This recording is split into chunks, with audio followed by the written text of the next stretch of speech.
Faustregel ist, ich gehe einfach. Auch der Drang irgendwie müssen Mitleid geben. Das ist, oh nein, so ein Armer. Wer hat eigentlich gesagt, dass die Person erstens Mitleid will? Wir haben Radio, wir haben Fernsehen, wir haben Computer, wir haben... Was haben wir alles?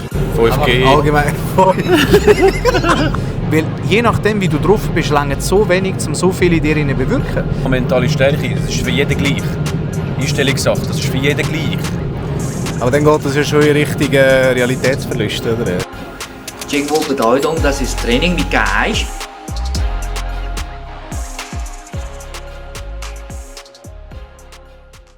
Gut, wir befinden uns im Auto, Heimfahrt von Italien, gerade Großeltern nach der 4. wieder auf Italien gebracht. Dabei wieder der Doktor, Professor, Philosoph, der Joel Hoffmann.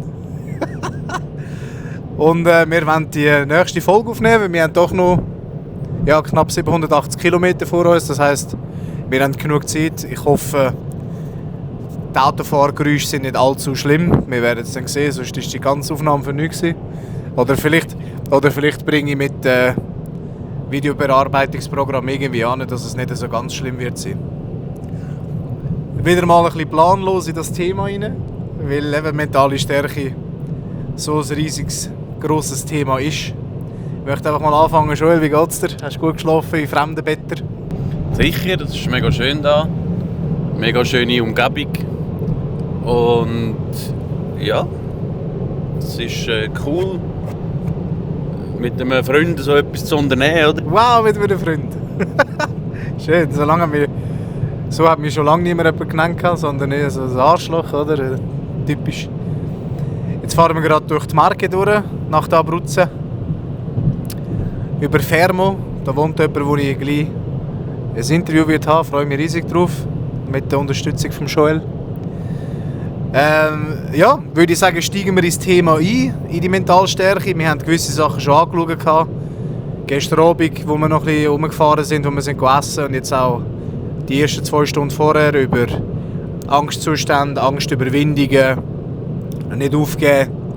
Und ich glaube, nicht aufgeben ist ein Thema, kann man auch auf sehr viele Challenges im Leben beziehen, ob man jetzt mentale Schwierigkeiten antrifft, Sex, krankheitsbedingt oder auf Arbeitsstellen oder irgendwelche Situationen im Leben.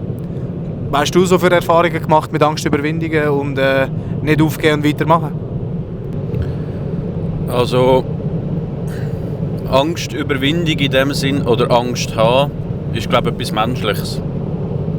Ich glaube, wir sollen auch Angst haben. Wir sollen auch Angst haben von fremden Sachen, von Sachen, die man nicht kennt. Das ist schon ganz lange so, dass wir Menschen Angst haben vor Sachen, die wir nicht kennen. Das soll auch uns ja schützen oder hat uns geschützt. Früher Angstüberwindung, wenn man Angst hat vor Herausforderungen, dass man sie nicht schafft. Wenn man Angst hat vor dem Leben, dass man es nicht bewältigen kann. Wenn man Angst hat vor sich selber, dass man vielleicht gerade eine schlechte Zeit durchmacht und das Gefühl hat, man kommt nicht aus irgendwelchen Phasen raus. Habe ich das Gefühl, ist auch mentale Stärke, um zu sagen, okay, vielleicht geht es mir im Moment nicht gut, vielleicht habe ich Angst, vielleicht habe ich sogar Angst, dass ich schlaflose Nächte habe, dass ich manchmal nicht leistungsfähig bin oder dass meine Leistung darunter leidet. Aber wichtig ist in diesen Momenten in Bezug auf die mentale Stärke, dass man einfach weitermacht. Weil auch das hat irgendwann ein Ende. Irgendwann ist die Zeit wieder vorbei, irgendwann geht es wieder besser. Und dass man das vielleicht auch kann von außen ein bisschen anschauen kann, das ist das Leben. Es ist nicht immer, oh cool, ich bin jetzt auf der linken Überholspur und kann einfach immer durchrasen. Manchmal hat es ein Lichtsignal, das rot ist, dann muss man halt anhalten. Manchmal kann man nicht gerade überholen, dann muss man halt nicht gerade 150 fahren, sondern vielleicht 80. So ist es halt im Leben. Aber wichtig ist, dass man immer unterwegs bleibt. Das heisst, immer in Bewegung, immer geschmeidig, immer dynamisch. Ja, das ist vor allem aufs Mentale bezogen. Weil Wenn man das Gefühl hat, nein, das ist nicht für mich, ich gehe jetzt wieder in meine Komfortzone, ob das jetzt mentale Stärke ist oder nicht, würde ich Nein sagen. Weil wenn man sich das holt, was man will, dann ist es zwangsweise, dass es nicht immer gerade ausgeht. So ist einfach das Leben. Und es gibt kein Buch oder keine wie sagen wir, Zauberformel, die sagt, du musst es so machen und so funktioniert es. Aber wenn jetzt du eine Schwierigkeit in deinem Leben antriffst, egal was für eine, sei es jetzt mental, körperlich, hast du für dich eine Faustregel, wie du das angehst? Aber du sagst, es gibt keine Zauberformeln, aber hast du einen Ablauf, wie du jede Situation anschaust, oder schaust du jede Situation anders an? Es gibt, glaube ich, schon eine Grundeinstellung, wie ich an alles angehe, die ich auch im letzten Jahr gemerkt habe. Es ist schwierig, es beschäftigt mich vieles, es fordert mich ziemlich, aber ich gehe an dem Tag, wo etwas Wichtiges ist, oder an dem Tag, wo ich verwache, denke ich mir, ich mache einfach. Ich gehe einfach die Schritte weiter Richtung mein Ziel. Klar habe ich Angst, klar habe ich das Gefühl, oder habe ich manchmal das Gefühl, es reicht vielleicht nicht. Oder es wird brutal knapp, oder schaffe ich das wirklich? Oder ja, es gibt auch Zweifel in den Momenten, wo meine Komfortzone ruft und sagt, nein, komm, du kannst dir ein gemütlicheres Leben aufbauen. Du brauchst doch nicht so viel, du willst doch nicht so viel. Mal. Meine Faustregel ist, ich gehe einfach. Klar habe ich Angst, klar habe ich schlaflose Nächte, klar habe ich Übertraining oder mal einen Tag, wo es nicht so klappt, wie ich gerne hätte. Aber ich laufe einfach weiter. Das ist meine Faustregel. Einfach weitermachen. Glaubst du, es ist wichtig, dass man eine Eigenschaft besitzt? Weil ich bin fest davon überzeugt, man braucht im Leben eine Einstellung oder ich sage jetzt mal, können sich selber zurücknehmen und das Ganze objektiv betrachten. Weil ich habe das Gefühl, wir Menschen sind sehr Emotionen gesteuert. Und anstatt dass wir uns zurücknehmen für den Moment und sagen, hey, weißt du was, ich mache jetzt einen Schritt zurück. Von mir aus auch nennen wir so, ich schaue es von der Drittperspektive an, als würde ich nebendran stehen, neben dieser Situation. Und versuche das Ganze objektiv und neutral zu betrachten. Weil eben, es gibt als Menschen, wir haben so viele Triggerpunkte. Jeder Mensch ist verschieden, jeder Mensch hat etwas anderes erlebt. Darum nerven uns auch andere Sachen, verschiedene Sachen. Darum sind wir auf gewisse Sachen einfach nicht so gut ansprechen, je nach Erfahrungswert. Aber glaubst du, es ist wichtig, dass jeder Mensch lernt? Und ich denke, die Antwort wird ja sein, aber du kannst das sicher auch vertiefen, dass jeder Mensch lernt, sich aus einer gewissen Situation rauszunehmen oder von mir aus auch von jeder Situation rauszunehmen und einfach alles objektiv, neutral zu betrachten, dass man dann auch neutral und objektiv an die Sache her kann und sich wirklich sachlich um das kümmert und nicht emotional. Weil ich glaube, wenn man in eine Sache emotional eingeht, ist das Risiko, dass man es versaut. Ist das Risiko, dass man dem Ganzen zu viel Wertung gibt oder etwas provoziert, sei es ein Streit oder vergeudete Energie, viel grösser. Meinst du das Ganze von außen betrachten, in dem Sinn die Emotionen mal ein bisschen auf die Seite lassen? Ja, ich mache dir ein ganz banales Beispiel. Du bist im Ausgang, einer grabst deine Freundin an. Anstatt ihn gerade abzuschlagen, objektiv betrachten, was ist genau passiert, wieso und vor allem, was ist die intelligentere Art und Weise, das Problem zu lösen, als ihn einfach verprügeln und um die Ecke denken will. Wenn ich impulsiv handle und ihm jetzt einfach einen Ellbogen in die Schnorre gebe, dann ist grosse Wahrscheinlichkeit, Security rührt uns raus, Anzeige, Polizei, die Schlägerei artet aus, du weißt nicht, wie viele Personen der noch dabei hat und so weiter und so fort. Und im schlimmsten Fall würde es dann für dich und vor allem deine Freundin noch viel gefährlicher machen, als dass es einfach gewesen wäre, wenn du mit dem einfach geredet hättest und sagst, Amigo, es ist vergeben, such den anderen oder was auch immer. Es gibt Situationen, wo es gibt eigentlich jede Situation, wo man sehr gerne möchte emotional handeln. Man ist sich gewöhnt, dass die Emotionen einem steuern. Ich habe gewisse Sachen erlebt, wo ich heute noch merke, dass wenn etwas Ähnliches passiert, dass meine Emotionen reagieren wollen. Ja, es gibt Situationen, wo man soll, bevor man handelt, man sagt dem so, einfach das Hirn anschalten. Aber es ist eben doch nicht so einfach, weil Ich habe auch schon gehört, wenn ich nicht nach meinen Emotionen handle, verlüge ich mich. Ich glaube, in gewissen Erfahrungen, in gewissen Erlebnissen ist es wichtig, sich auch selber nicht als so wichtig anzusehen, dass ich jetzt das Gefühl habe, der das gemacht hat bei meiner Freundin, will mich persönlich provozieren. Ja, aber Moment mal, ich habe gemeint, ich bin das Wichtigste auf dieser Welt. Genau, die ganze Welt dreht sich nur um dich. Genau. In dieser Situation, wo eine meine Freundin anbaggert, ist jetzt eigentlich eine gute Situation, ich bin sehr hellhörig auf solche Sachen, dann... Wie meinen Sie jetzt das, Herr Professor? Sie sind sehr hellhörig auf so Sachen. Ja. Haben Sie das viel erlebt? Oder? Ich weiss, dass ich sehr, sehr heftig reagiere, wenn ich eine Freundin habe und einen anderen Mann mit ihr redet. Ich würde nicht sagen, dass es eine Eifersucht ist, ich würde eher sagen, es ist auch ein gespeichertes, ich könnte jemanden verlieren. In dem Fall ist das der Grund, wieso du Single bist, so schwer in anderen Clubs Leichen auffindbar? Das ist richtig, nein. In dieser Situation ist einfach wichtig, es gibt ganz ein kleines Beispiel. Es ist jemand angemacht worden, ich bin zu dieser Person nicht emotional reagiert, sondern gesagt, hey, das ist meine Freundin. Und er sagt mir, oh, es tut mir leid, ich habe das nicht gewusst. Ich hätte ihm auch einfach eins hauen und mega Theater daraus machen und hätte ihn dann nicht mehr gehört, wenn er sagt, ich habe es nicht gewusst. Aber ich habe ihm das geglaubt. Das gibt's. Er weiß nicht alles. Wieso soll er auch? Ich bin nicht so wichtig, dass er alles über mich weiß. Aber jetzt nehmen wir mal das Extrembeispiel, weil das gibt es ja leider auch. Du sagst es ihm und er sagt, ist mir scheißegal. Genau. Was ich gelernt habe, ist, in einer Situation ist wichtig, zielführend zu denken. Ja. Zielführend ist, ich habe ein Ziel. Mein Ziel ist, dass er es nicht macht. Nicht mein Ziel ist, dass er mich respektiert. Mein Ziel ist nicht, dass er mich anbetet. Mein Ziel ist nicht, dass er Angst vor mir hat. Mein Ziel ist nicht, dass ich meine stolzen Mannengehabe, meine Macho-Tour durchziehen kann und meiner Freundin sagen, wie stark ich bin. Mein Ziel ist einfach nur, dass er es nicht mehr macht. Also gibt es vielleicht auch Möglichkeiten, wie wenn er jetzt wirklich so saublöd tut, dass man nicht mit ihm reden kann, dann nehme ich meine Freundin und sage, gehen wir doch woanders an etwas trinken. Und jetzt ist eben das, was den anderen das Gefühl haben, dann bist du eben ein Weichei. Du bist ein Pussy, du laufst weg, er hat jetzt gewonnen. Was würdest du auf das sagen?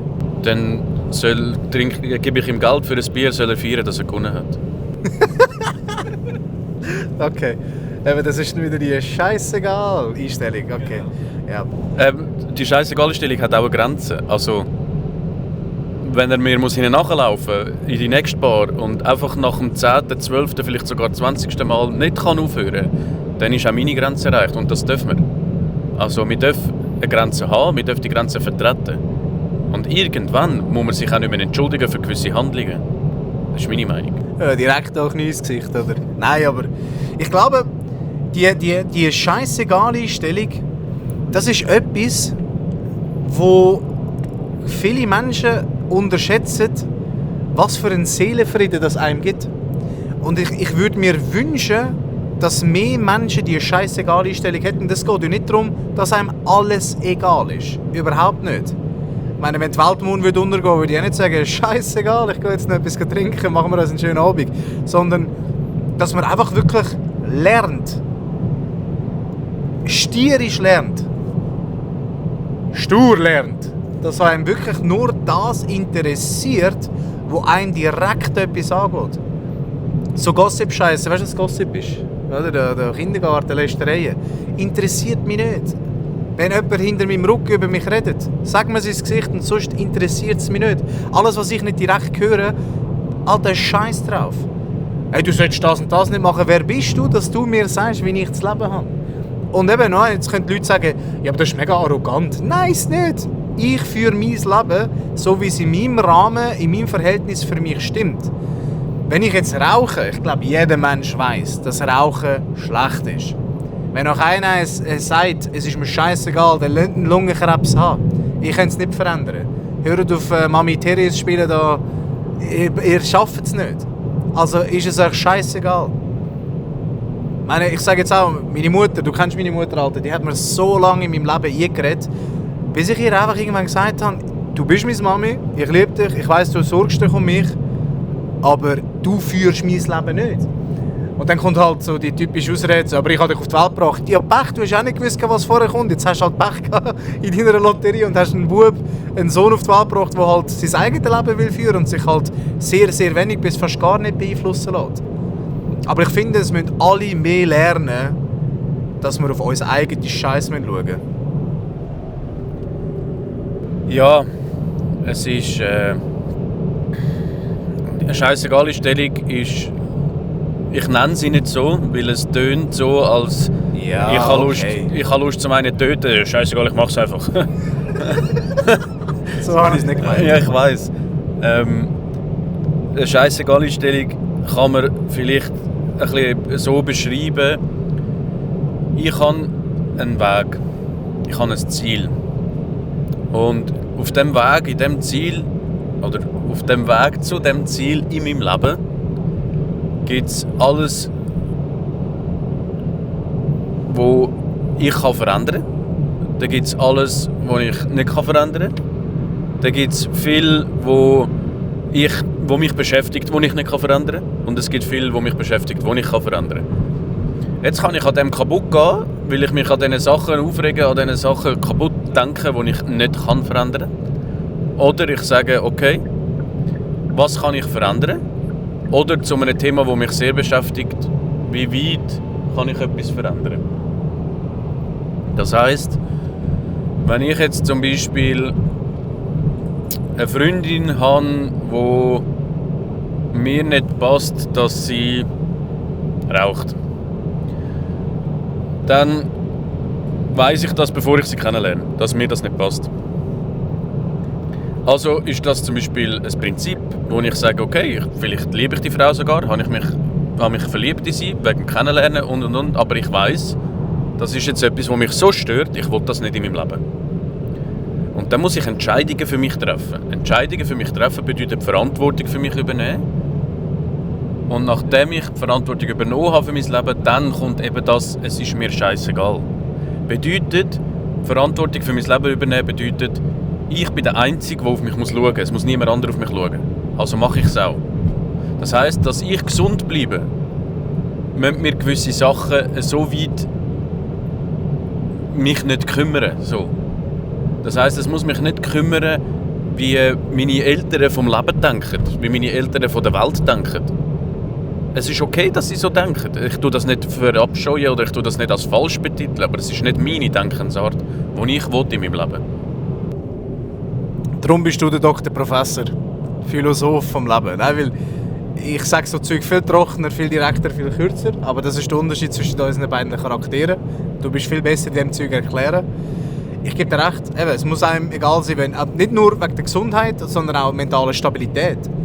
Nur schon anhand von dem darf ich mich gar nicht zu fest darum kümmern, was alles auf dieser Welt abläuft. Und wenn du siehst, was alles auf dieser Welt abläuft. Ich sage nicht, die Welt ist nur weiß und schwarz. Ich sage nicht, auf der Welt ist alles nur negativ. Aber wenn man sich jetzt mit den Medien befasst, sozialen Medien, Nachrichtensender, du hörst fast nie etwas Gutes. Und wenn jetzt einer ein bisschen, sagen wir mal, mental jetzt noch nicht so auf der Beine steht und sich das Zeug anschaut,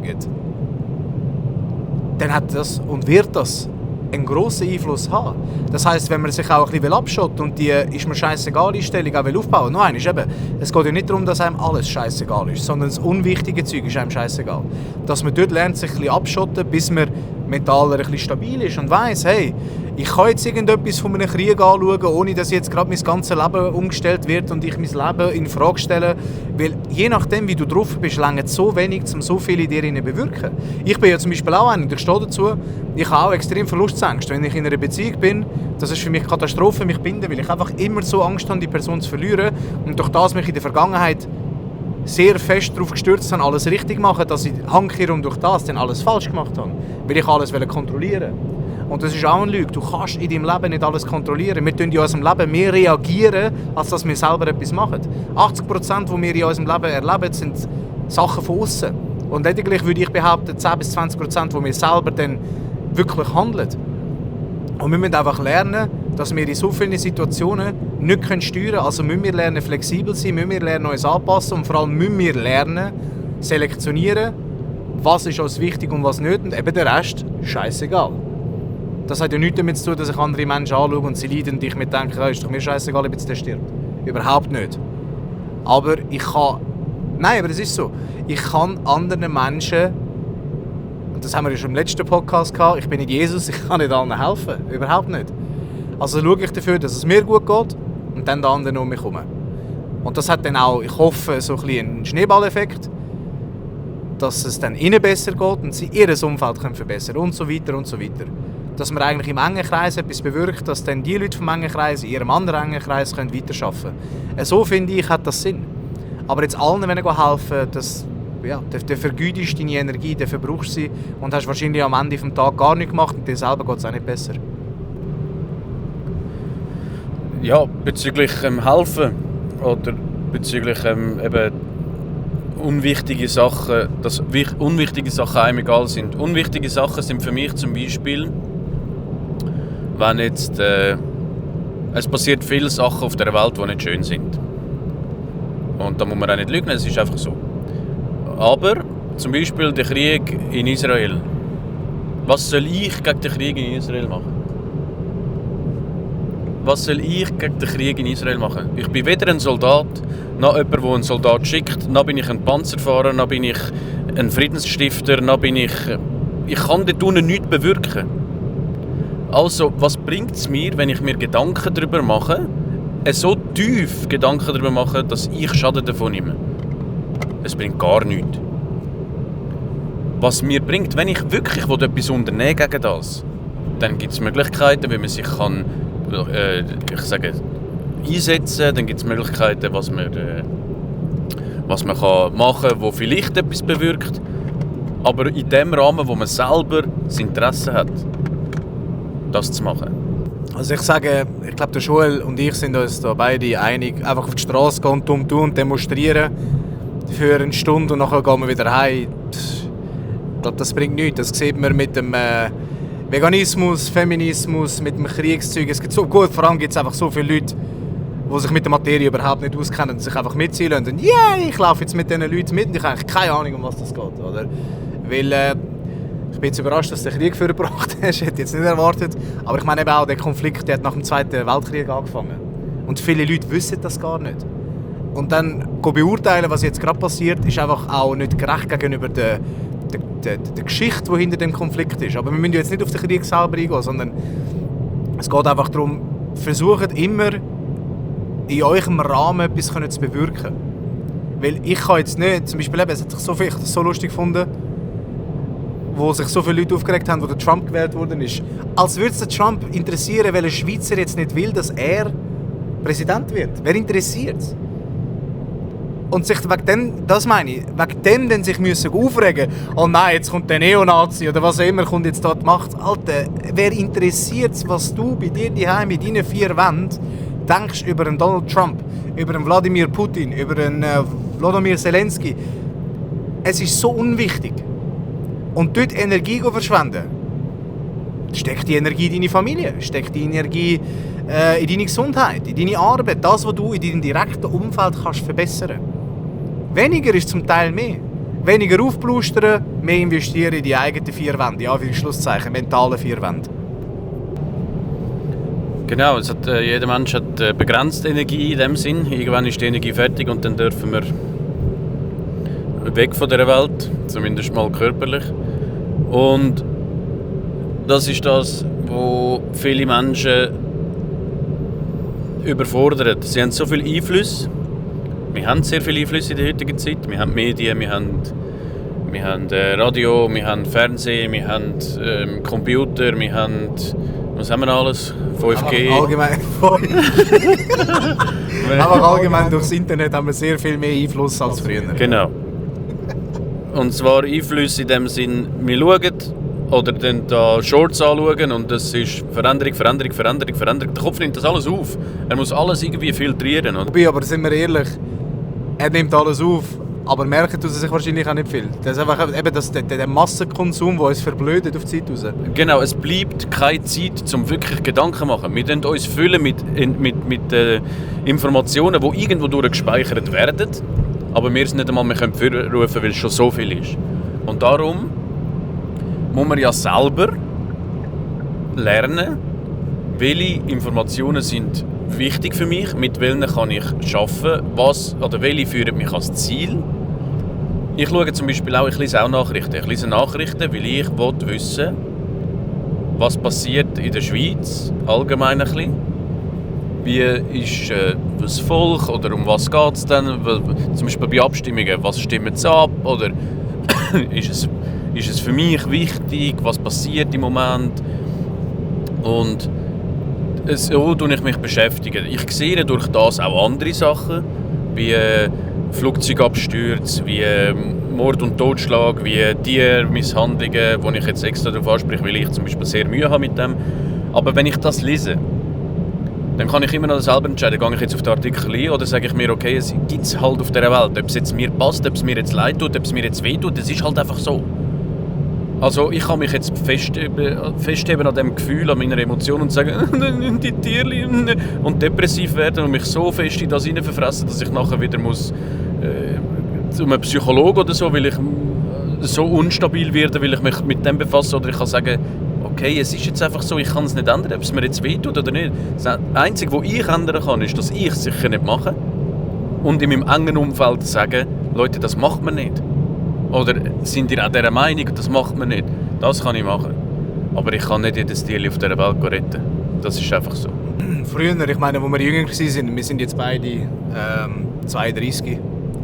Und ich sage jetzt mal, kurz nach der Lehrzeit haben wir irgendwann angefangen zu sagen, wir haben uns so 10 Regeln aufgeschrieben, unsere Grundprinzipien. Wir haben uns sehr stark nach denen entwickelt. Das Traurige am Ganzen ist, ich weiss eigentlich gar nicht mehr. Eine weiss ich aber noch. Und zwar bis dahin und nicht weiter. Und zwar ist es einfach darum gegangen, am Anfang ist ja sowieso fake it till you make it, also so tu als ob, bis man es herbringt. Weil eben, das ist dann auch wieder eine Affirmation, eine Visualisierung. Man stellt sich selber vor in etwas, wo man gar noch nicht ist und wird durch das Gesetz von der Resonanz, wird man dann an das hergezogen, wenn man das anfängt zu visualisieren und in seinem Kopf leben. Und bis dahin und nicht weiter ist eigentlich darum gegangen, dass wir uns abschotten wollen von anderen ihrem Bullshit. Und ob jetzt das positive oder negative Bullshit ist, es geht einfach darum, deine Probleme sind nicht meine, ja, für die Schlusszeichen. Das heisst nicht, dass ich dir gegenüber keine Empathie zeigen kann. Das heisst nicht, dass ich dir gegenüber keine Hilfe aufweisen kann. Das heisst nicht, dass du mich nicht als Mensch interessierst, sondern ich will nicht, dass deine Emotionen Besitz von mir erlangen. Ich will nicht, dass nur weil du schlecht drauf bist, ich auch schlecht drauf bin. Darum haben wir so eine visuelle Linie vor uns gezogen, vor unseren Füßen und auf gut Deutsch einfach gesagt, du dringst nicht in mich ein mit deinen Emotionen, mit deinem Getue. Du bist hässig, bist hässig. Du bist traurig, bist traurig. Das ist alles okay.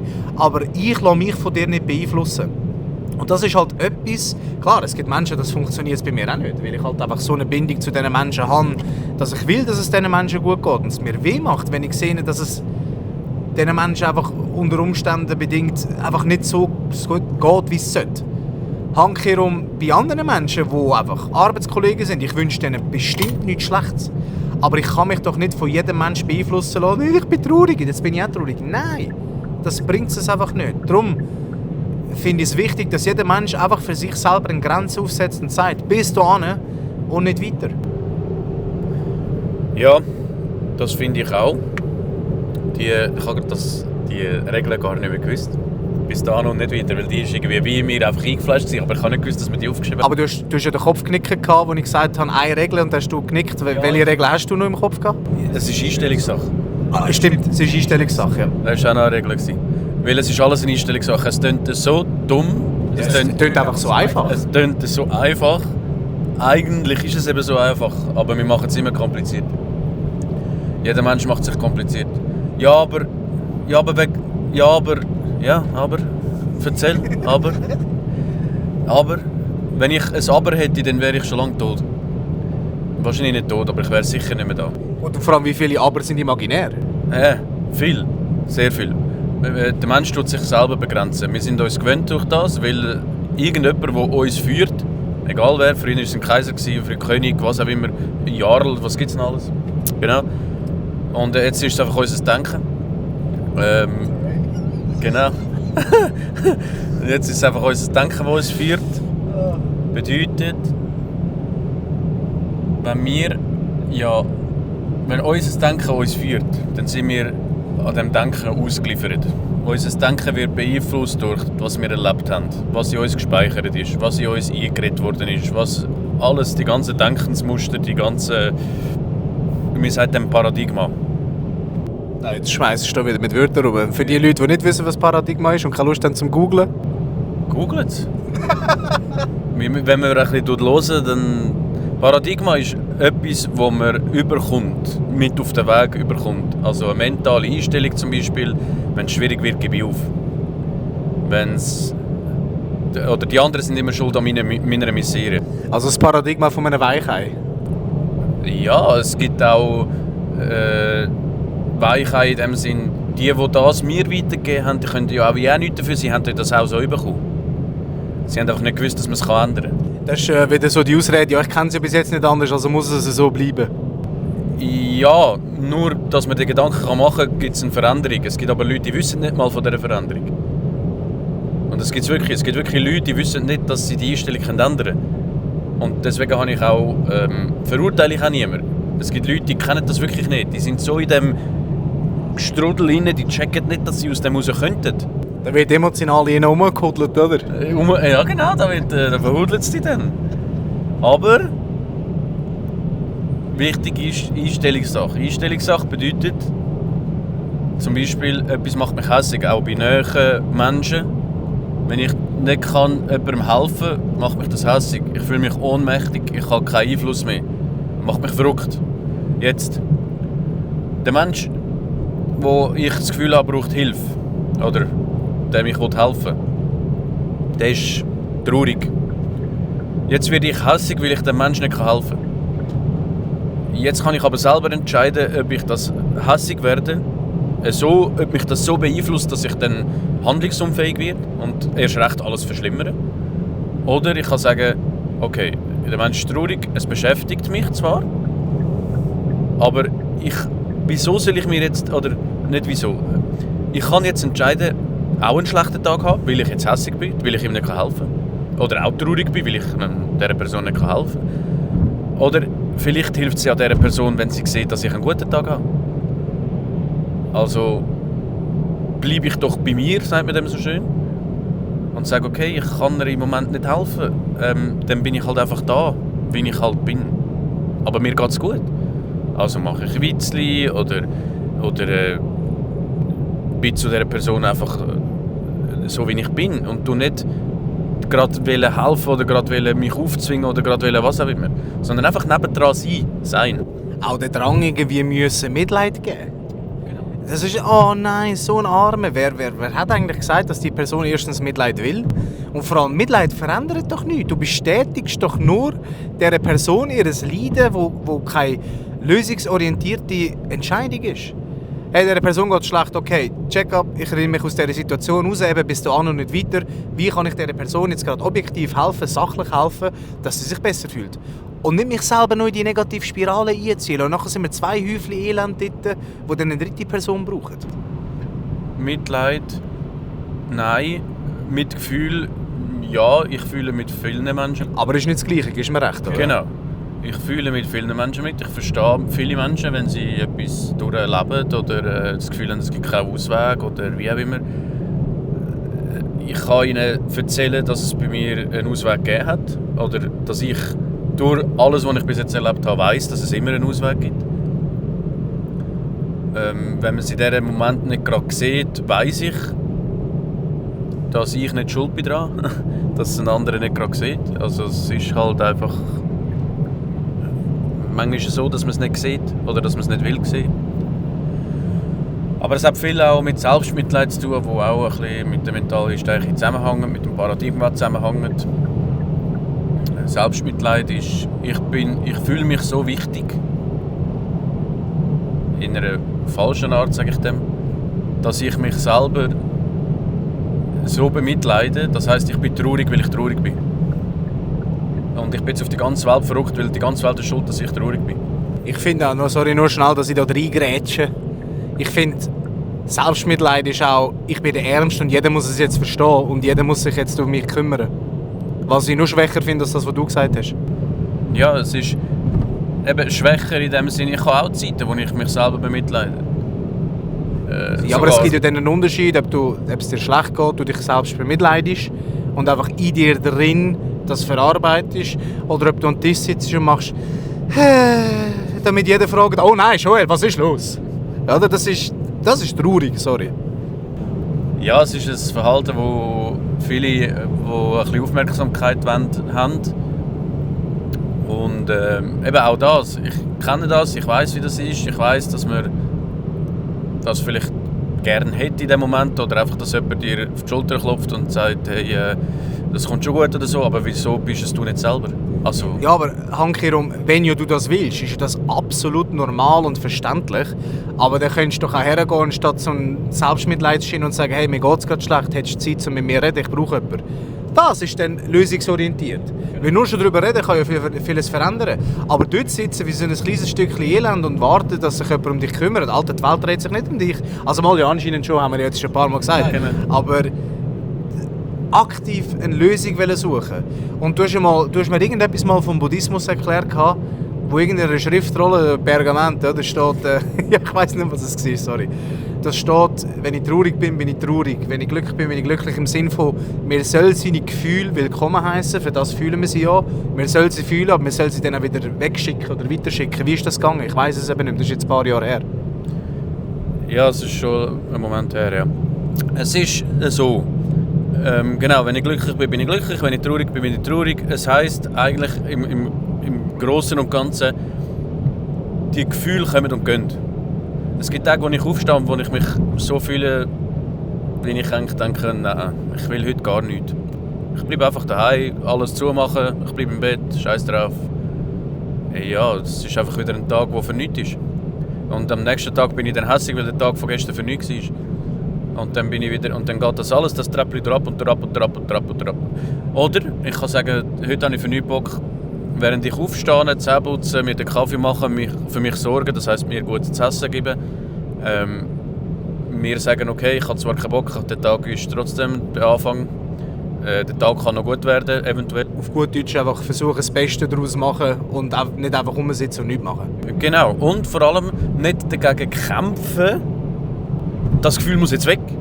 Das Gefühl darf von mir aus den ganzen Tag da bleiben, das ist mir gleich. Ja, weil dann verwandelt sich meistens in Frustration. Oder? Ja, jein. Wenn du das Gefühl bekämpfst, dann fängt das an in dir zu schlummern. Es wird immer härter, es wird immer unangenehmer. Wenn du das Gefühl zulässt, heisst das aber nicht, dass es dich übernimmt. Kontrolle behaltest du. Aber das Gefühl zulassen. Wenn jemand mich fragt, geht es gut, heisst es für mich nicht immer ja. Manchmal gibt es auch Tage, wo ich sage, nein, es geht mir nicht gut. Heisst aber nicht, dass ich wegen dem jetzt alles anrühre und davonlaufe. Im Fitness, es gibt so viele Momente im Fitness, wo ich dort hocke und brülle, weil ich nicht mehr mag, weil ich müde bin, weil ich eigentlich gerne daheim wäre und schlafen. Also er tut wirklich wortwörtlich brüllen und anstatt sich dann den Schweiß abputzen, putzt er sich Tränen vom Gesicht. Das ist richtig. Klar schaue ich, dass nicht die Tränen kugeln, aber es sitzt im Hals, ich würde gerne brüllen, weil ich einfach gerade nicht mehr mag. Aber dann ist es halt so. Was soll ich ändern? Und ich finde halt einfach, jeden Tag, wo man sich bewusst, und das ist eine bewusste Entscheidung, dazu entscheidet, dass das Gefühl einfach einem gönnt und runterzieht, ist ein verlorener Tag. Und man verliert jedes Mal gegen sich selber, weil man lässt dann jedes Mal zu, dass das Gefühl Kontrolle über dich hat und nicht du die Kontrolle über deine Gefühle. Das ist ja das, was du vorher auch schon gesagt hast. Genau. Es ist ein mentaler Kampf ohne Kampf, eigentlich. Ja. Liebe Grüße an Chao Kakien. Irgendwo Bedeutung, das ist Training mit Geist und Kampf ohne Kampf. Er kennt uns nicht, aber wir ihn. Es ist wirklich ein Kampf ohne Kampf eigentlich, weil du siehst nicht an den Menschen an, aber jeder kämpft genau den gleichen Kampf und das ist der gegen sich selber. Und zwar nicht gegen sich selber, weil wir selber so schlecht sind, sondern weil wir selber als Menschen unberechenbar sind. Ich sage immer, es gehört alles zu mir. Meine Kindheitstraumata gehören zu mir, meine Emotionen gehören zu mir, die Heizung da rein gehört zu mir, die schlechten Erfahrungen gehören zu mir, die schönen Erfahrungen gehören zu mir, die guten Tage gehören zu mir, die schlechten Tage gehören zu mir. Aber die Welt da außen, also das heisst, ab dem Körper weg von mir, die funktioniert genau gleich. Ob ich jetzt sterbe, ob ich jetzt gerade am Kämpfen bin, gerade am Brüllen bin, gerade auf dem WC bin, gerade am Schlafen bin, gerade am Essen bin. Also, wenn ich jetzt traurig bin zum Beispiel, dann gehe ich trotzdem in die Welt raus, in dem Sinn, und mache das, wofür ich da bin. In dem Moment, es ist Dienstag, Abend, es ist Trainingstag, dann gehe ich ins Training. Ob ich traurig bin, klar, wenn ich gerade einen Autounfall habe, das Bein breche und den Nacken breche, gehe ich wahrscheinlich schon nicht ins Training. Aber wenn ich traurig bin, wenn ich hässig bin, wenn mich jetzt der Arbeiter aufgeregt hat oder wenn ich jetzt, keine Ahnung, ein Training habe oder einen Todesfall oder keine Ahnung was, wenn es nicht eine Beerdigung ist. Aber sagen wir, weil einfach alles regulär abläuft und du einfach mal ein bisschen einen Downtag hast. Genau. Auch wegen dem gehe ich trotzdem ins Training. Weil genau wenn man wegen diesen Sachen sich leiten lässt und sagt, ja, das Gefühl gehört zu mir, okay, das heisst, ich bin jetzt traurig, heisst, ich bin jetzt daheim und fickt euch alle, auf Deutsch gesagt. Und vor allem, das hat ja schlussendlich auch mit Disziplin zu tun. Und Disziplin kann uns im Leben aus so viel Scheiße rausholen, weil ich kann fast garantieren, dass 90% der Leute, die, ich sage jetzt einfach mal, Sportfanatiker sind, ihr habt Anschiss und wenn ihr mal dort sind, dann läuft es. Und das hilft euch dann auch mental, weil ihr habt einen Filter, um das Zeug rauszulassen. Und es hilft euch auch gesundheitlich, körperlich, nicht nur mental. Aber dann ist halt wieder Disziplin. Viele von euch haben halt keine Motivation. Und Disziplin ist eben genau dafür da, wenn die Motivation aufhört. Weil, wieso fängt man mit Sachen an? Man fängt mit Zeug an, wenn man motiviert ist, mehr das Ziel. Irgendwann ist die Motivation nicht mehr da und dann muss man sich die Disziplin aufgebaut haben, die dann übernehmen kann, wenn die Motivation nicht mehr ist. Und das ist ja eigentlich genau das Gleiche. Viele Leute wollen gut aussehen, sie wollen ins Fitness, sie wollen gescheit sein, sie wollen was auch immer, sie gehen studieren. Aber wie viele Leute nehmen sich effektiv Zeit für sich selber, um sich selber reflektieren, um sich selber mal analysieren und um sich selber mal auseinandernehmen? Und dann können wir wieder auf die Selbstreflexion sprechen. Das braucht scheiße viel Motivation, weil es einem einfach Angst macht. Und ich kann euch aber versprechen, wenn ihr mal die Formel für euch selber, eben, da gibt es auch keine richtige Formel, aber wenn ihr die Formel für euch selber mal gefunden habt, wie ihr imstande seid, euch selber kritisch zu hinterfragen, dann braucht es nicht einmal Disziplin für das, weil das ist dann ein Automatismus in eurem Kopf. Ihr braucht dann gar keine Motivation mehr, weil ihr habt es gelernt und es ist für euch dann eine selbstverständliche Sache, wie Zähneputzen oder was auch immer. Ihr liegt ins Bett, reflektiert euch den Tag, was habe ich heute gemacht, was haben andere gemacht, wieso hat mich das und das aufgeregt von dieser Person, wieso habe ich in dem und dem Moment so reagiert, gehandelt, gesprochen, wie auch immer. Und die Fähigkeit, sich selber analysieren, ist Gold wert. Wer das schafft, macht einen riesen Schritt Richtung Selbstoptimierung. Und sorry, dass ich das jetzt so frech sage, jeder Mensch, der sich nicht selbst optimieren will, lebt vergebens, nicht für ungut. Weil dann könnt ihr gerade so gut auf die Welt kommen und auf der anderen Seite wieder runter. Weil wer aufhört wachsen, hört auf besser sein. Wer aufhört lernen, hört auf besser sein. Gruß an Mark Munoz, ehemaliger UFC-Kämpfer. Der hat das nämlich einmal rausgelassen und das ist einfach Tatsache. Wir müssen doch besser werden. Wo ist der Anreiz im Leben, wenn man kein Interesse hat, sich auf irgendeine Art und Weise zu verbessern? Sei es menschliche Bildhauer, ein Bodybuilder, sei es irgendein Professor an der Uni. Ihr müsst lernen, Ziele haben in eurem Leben. Und ich kann euch garantieren, ob ihr wollt Millionäre werden, ob ihr wollt erfolgreiche Karriere haben, was auch immer. Ohne Selbstoptimierung funktioniert das nicht. Jetzt nehmen wir mal einen Profifußballspieler. Der geht ins FC, irgendeinem Verein, klein. Wie wird der besser? Er optimiert seine Techniken.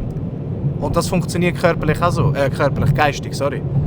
Wenn ihr stärker werden mental, dann müsst ihr anfangen, euch mental zu trainieren. Und ich rede jetzt nicht davon, ihr müsst jetzt Psychologiebücher lesen. Nein. Es reicht nur schon, wenn ihr in den Spiegel schaut, euch selber in die Augen und hinterfragt, wer bin ich? Und dann Schritt für Schritt anfangt, euch zu analysieren. Wo habe ich angefangen, wo bin ich jetzt und wo möchte ich in Zukunft? Klar, das sind jetzt 3 Sachen. Aber zwischen diesen 3 Sachen existieren so viele Anhaltspunkte, so viele Baustellen, wo ihr fertig bauen müsst. Kein Mensch wird für euch stark machen mental. Könnt ihr vergessen. Ihr könnt zu einem Psychologen, der kann euch auch nur sagen, wie. Heilen kann er euch nicht. Also egal in welcher Situation ihr im Leben steckt, wenn ihr die Motivation findet, um euch zu verbessern, mental, dann kann ich ja versprechen, braucht das irgendwann keine Disziplin mehr, weil das wird ein Automatismus sein. Es hat mal einer gesagt, Disziplin ist Freiheit. Und zwar hat er damit gemeint, wenn meine Emotionen nicht mehr Herr sind von mir, sondern ich selber Herr bin, immer mehr Herr bin von mir selber, bedeutet Selbstreflexion, wie der Pedis gesagt hat, nicht nur nach der Handlung, sondern sogar lernen vor der Handlung oder vor dem Wort oder ich stehe vor einer Situation, bevor überhaupt etwas passiert. Selbstreflektieren, wie bin ich heute Weg? Selbstreflektieren, was habe ich schon darüber gedacht? Selbstreflektieren, was ist zielführend? Okay, so und jetzt handle ich. Weil wenn ich dann diesen Schritt mache, dann kann kommen, was will ich machen. Aber wenn ich ein bisschen, heute mache ich diesen Schritt, morgen mache ich den, dann kommt ein kleiner Windstoß, zum Beispiel, es sagt der eine, hey, heute hast du ein bisschen zugenommen und batz, du bist im Jenseits. Aber wenn du einen Schritt machst, nachdem du dich reflektiert hast, nachdem du dich gespürt hast, nachdem du Disziplin aufgebracht hast in dem Sinn und den Schritt wirklich machst, richtig von A bis Z abschliessest, dann hast du auch wieder etwas gemacht und umso mehr du das so machst, umso mehr oder umso gefestigt sind deine Schritte, oder? Und es ist ja so, dass man, wenn man sich nirgends optimieren will, dann ist, für was bist du da? Weil, wenn du jeden Menschen kannst fragen, wenn er ganz ehrlich zu sich selber ist, jeder Mensch hat Ziel. Jeder Mensch will eine Veränderung. Aber wenn man dann die zweite Frage fragt, was bist denn du bereit dafür zu machen? Dann sind die Veränderungen plötzlich nicht mehr so wichtig. Weil ich habe oft Veränderungen wollen, aber ich wollte, dass es jeder andere macht, nur ich nicht. Weil wenn ich es gemacht hätte, hätte es Energie gebraucht, Disziplin gebraucht. Das wollte ich nicht. Aber jetzt wollte ich eigentlich der Einzige sein, der für mein Leben Veränderungen macht. Weil ich will sie so machen, wie ich sie will, wie ich mein Leben will haben. Und da kann, wie gesagt, passieren, was will. Ich sage nicht, ich habe kein Mitgefühl. Ich sage nicht, ich bin traurig. Ich sage nicht, ich bin hässig oder enttäuscht oder vielleicht auch sogar auf die Welt verrückt, wenn jetzt jemand stirbt, wo man anliegt, oder wenn ich jemanden verliere, wo man anliegt, oder was auch immer passiert, was mich könnte beeinflussen, aber wegen dem geht eben, der dreht sich. Oder die Scheiben, oder an was auch immer glaubst. Sie dreht sich. Und wenn sie sich dreht, bedeutet das, es stoppt nicht. Veränderung ist das Stetige. Immer. Und wenn man nicht mitmacht, also es gibt so ein Sprichwort, wer nicht mit der Zeit geht, geht mit der Zeit. Du musst einfach ein Stück weit mitmachen. Natürlich so, wie du kannst selber in dir vereinbaren, aber das Stück weit mitmachen hilft dir dann auch auf deinem Weg. Und das braucht alles mentale Stärke, alles geht im Kopf. Weil du kannst den Kopf auch anlügen. Du kannst im Kopf jeden Tag sagen, du lebst in einer Drachenwelt. Irgendwann glaubst du, dass du in einer Drachenwelt lebst. Irgendwann siehst du sogar wahrscheinlich, ich denke, so wie ich gelesen habe und wie ich auch erfahren habe, ist das Hirn fähig dazu, irgendwann so halluzinogen zu leben, weil du das so in dich hineinredest, dass du Drachen siehst. Aber dann geht das ja schon in Richtung Realitätsverlust, oder? Ja, aber das kannst du dir selber einreden. Also das heisst, du kannst dir doch auch in dem Fall selber einreden, dass du deine Ziele erreichst und du wirst sie erreichen. Affirmationen, ja, es ist eine goldige Regel. Es wäre so einfach. Ich meine, ich glaube, das menschliche Hirn das menschliche Hirn steht ja gar nie still. Das macht ja immer irgendetwas. Und wieso? Nicht bei allen. Ja, nicht bei allen, leider. Ja. Dort funktioniert das Maul mehr als das Hirn. Nein, aber wenn wir doch schon so viel denken, wieso sollten wir die Energie, die unser Hirn ja sowieso braucht, unabhängig davon, ob wir das bewusst machen oder nicht, wieso können wir das nicht für uns selber benutzen? Und jetzt möchte ich noch etwas anderes sagen. Ich glaube, die Leute, die die Schule mich kennen, oder wer jetzt das erste Mal einlässt, ich glaube, man merkt, die Schule ist der Sachliche, ich bin eher ein bisschen der Provokativ. Ja, du lachst jetzt, du weißt, was ich meine. Ich, der Krieg sagen, bin nicht so... Nein, aber du schaust das Ganze... Ich bin provozierender auf den Mensch. Ich stupse mich an. Ich weißt, was ich meine? Ja. Ich bin einfach asozialer. Gut. Ja. Er hat vorhin ein Beispiel gebracht, wegen eben, falls dir jemand sagt, oh, du bist ein bisschen dick geworden heute. Wenn so dumme Sprüche hören wir jeden Tag. Und wir Menschen, eben, weil wir emotional geleitet sind, es gibt Menschen in der Schule, könnten mich Zeug nennen, ich würde darüber lachen und würden mir einfach sagen, du bist so ein Hund, Alter, und dann wäre es gegessen. Und es gibt andere, wo ich mir dann einfach würde sagen, Amigo, was redest du überhaupt mit mir? Nicht, dass ich dann hässig werde, aber es kommt gar nicht richtig bei mir an. Es geht links hin und rechts raus. Aber genau so Situationen kann man eigentlich brauchen, wenn jetzt mir jemand würde sagen, oh, Paddy, hast du wieder ein bisschen zugenommen. Stimmt. Aber das ist mir egal. Oder, bevor man sich angegriffen fühlt, dass man sagt, objektiv noch einmal, man nimmt sich aus dieser Situation raus, hat die Person recht, habe ich zugenommen? Ja, okay, stimmt. Ja, ist mir denn das wichtig? Und dann, anstatt dumme Schnorren haben, könnte man dann einfach sagen, wenn es einem wichtig ist, hast du recht, ich soll wieder ein bisschen abnehmen. Man hat keine Energie verloren. Man gibt Tatsachen zu und sagt, hey, ja, hast recht. Oder man sagt einfach, okay, und lässt es dann sein. Weil, wie mein Körper aussieht, das ist meine Sache. Und ich muss mit meinem Körper zufrieden oder unzufrieden sein. Aber ich kann doch sicher nicht zulassen, dass ein anderer oder jemand anderes mit einer Provokation mich so stutzelt, dass es mich provoziert. Darum provoziere ich gerne, weil ich weiss, viele Menschen sind emotional geleitet. Aber ich versuche nie im negativen Sinn zu provozieren, sondern hey, du kannst doch die Scheiße besser, wieso machst du es jetzt so schlecht? Oder? Bei mir ist immer Aufbau und Zerstörung immer in einem Satz. Ich finde, das wirkt am besten. Immer ein Kompliment mit einer Beleidigung. Nein, so schlimm ist es schon nicht. Aber ich finde, verhätscheln bringt nichts.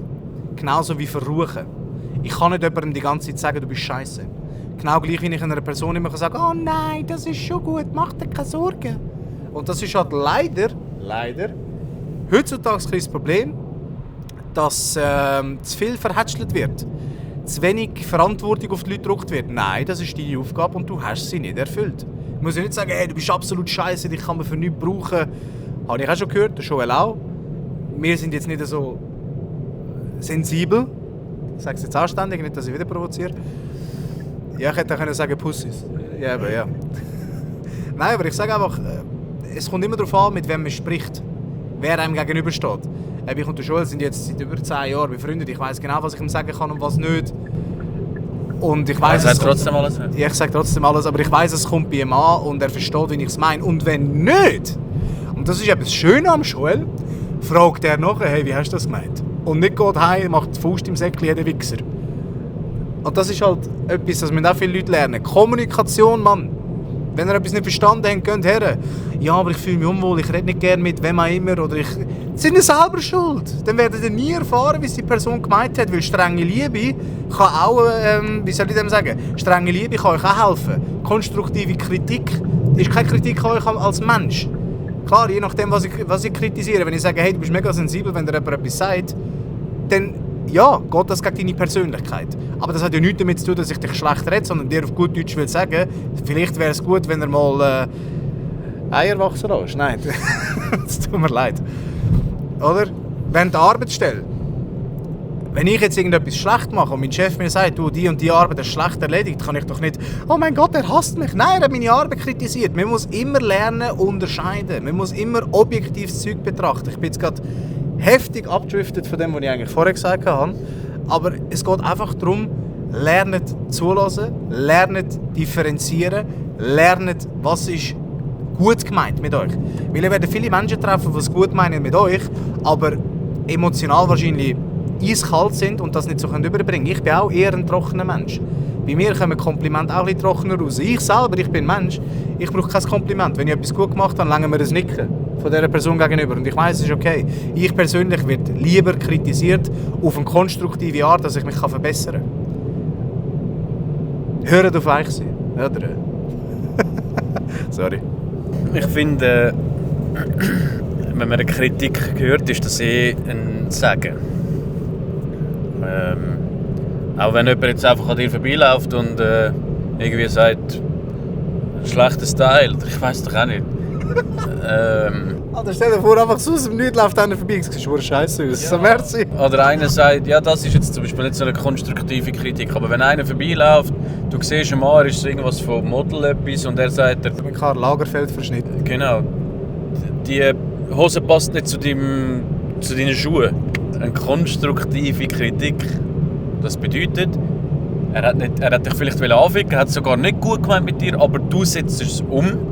Du merkst, er hat Ahnung von Mode, weil er so aussieht oder weil du weißt, das ist einer, der Mode irgendwas macht. Und er hat das gesagt, könnte das wirklich sein? Und so wirst du überall besser. Wenn ein Chef dir etwas sagt, ein Chef ist meistens einer, der länger auf dem Gebiet ist wie du oder besser ist auf dem Gebiet wie du.